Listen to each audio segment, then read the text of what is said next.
the running double drop. An idea based off the concept of running without being chased. For the Magician Insiders. Cards shuffle. And so we can start from a impromptu type manner. Okay. And they're shuffled on up. And a card could be selected. Let's just say, say this one. Okay. And I won't look. I'll toss the card back and we will mix it on up inside the pack. Cut and a good shuffle to fairly lose the card on up. Now, I do not believe the card is on top, the Queen Diamonds. I believe not. Nor on the bottom, the 3 of Clubs. Okay, I'm just trying to make sure it's everyone can see it, so it's visual. But yet, if I get this Queen Diamonds, okay, I just give it a toss right on the deck. You can see it turns right into that 6 of Diamonds, which is pretty amazing. And because it's the running double drop, in case that anyone questions you, you can even show the next card, which happens to be a Joker, showing that everything is as it should be. So I'm Dan, and that is running double drop. Give the video a like so far if you like it, and then we'll jump into the explanation on how to do it, and the more general concept I wanted to cover. So, give the video a like. So, going into the running double drop, it's... I'll cover the explanation in just a sec, but the original concept is much less so about the double drop technique, but more about magic proofing some ideas or some basic concepts. Because, you know, I hear it over and over in Magic Castle when I was a member there. Danny, stop running without being chased. Stop running without being chased. But I don't know if they've ever handled a real world audience where it's a more of a free dynamic. You have good audience control, but the audience, you know, even at paid events, they want to be able to examine things. They really want to be able to be hands-on in certain cases. And I'm going using their own rule against them. You know, the magic's more powerful when it's in the spectator's hands. I know within a context, but some people just love to just immerse themselves and be interactive.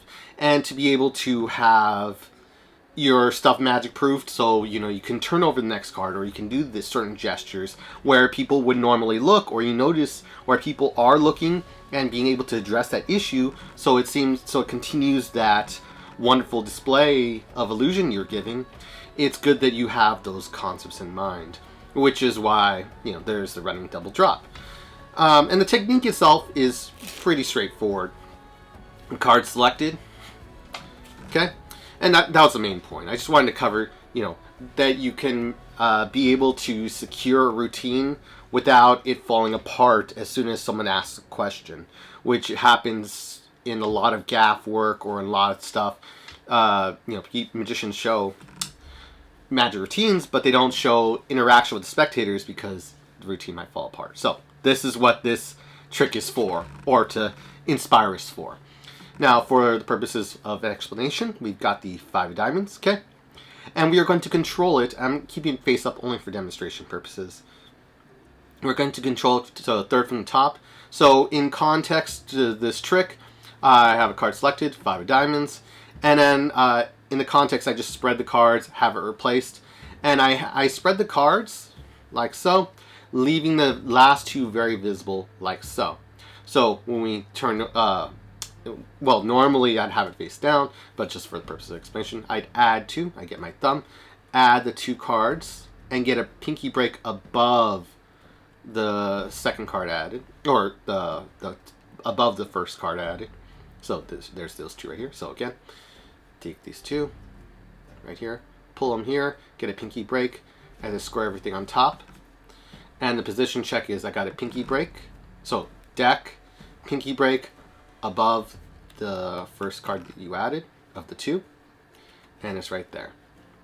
And from here you can use any control you prefer. Maybe you do a triple cut control, so cut above the break, at the break, and then put the rest of the cards on top, controlling the card to the 3rd from the top.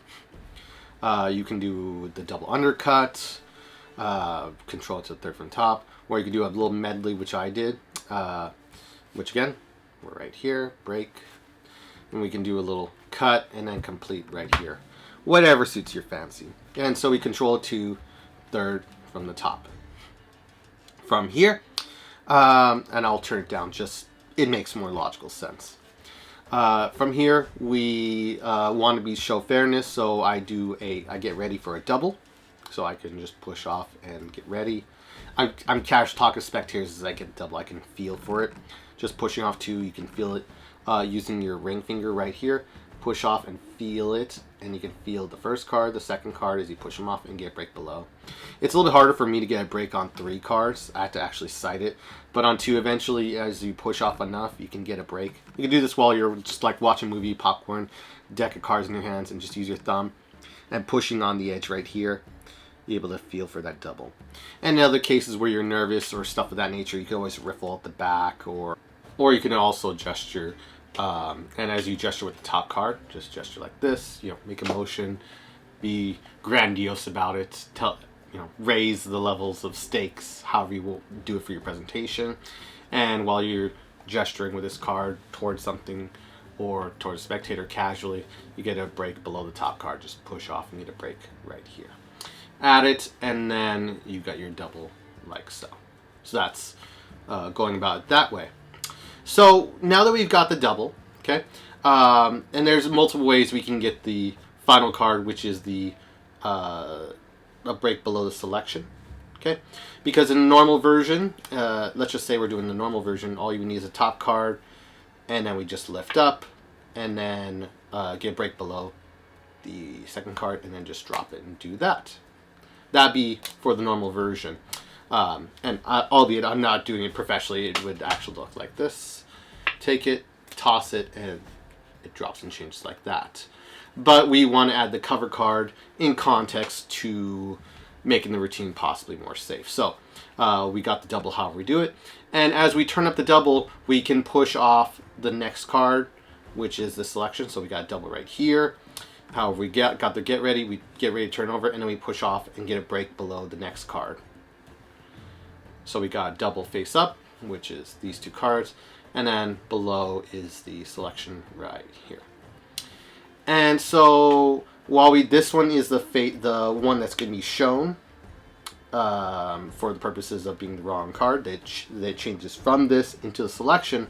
We also, for the double's sake, we also have the cover card, which will be the 4 hearts. So we pick it all up. This is a double right here above, and below is the selection, and we just do it the same way as we did the double drop before. Just as we come down, we let go, and gravity will let it hit like so. And because of the hit, it's natural that things go a little bit chaotic, so you can square it up like so. And if you nail it perfectly, looks great. But even if you don't, it's fine. So I let it drop, and it hits the selection. So again, we got double right here. And again, the double, after we got the double, secured the double, we grab it. And as we're turning over, we push off the card, get a break again below. Turn over, show it, that's not your card. And we can even do a biddle grip, where we grip it with the middle finger and thumb. Gripping on the break from the back end right here. Grip it right here. And you can even show the bottom card. If you push in with your forefinger, you can show the bottom card like so. Because otherwise we potentially flash the selection right here, so we push it. But the thumb flash is maintaining a break right here on the below the selection. Or wait, yeah, below the selection. So, okay, not here, and we can even just do it right here. We don't even need to do the forefinger if we just go not here, nor here. But if someone's looking from the side, they can see it. So just be conscious of your angles and where to go. And as I said in my Magic House lecture, if you're ever concerned about angles, you could take a step back, if you can. That's always a great tip. And then so it allows for more space, wider view of the card, and less angle sensitivity in your performance. So we got the double. Again, double right here. Break below the card. Pick it up. Toss it. Okay? And we drop it. Again, it doesn't have to be perfect, because when you toss a card to here, you expect things to go a little bit chaotic. So again, grab it, and we try to nail it. This corner to about here. There you go. Toss it, and you land it. And then you can casually show the card. Cool. And then they react. Great. And in case there is a difficult spectator, you've got your angles covered, because then you can turn. They say, but you just changed it, and you can turn over the top card very fairly and say, I'm not sure what you mean.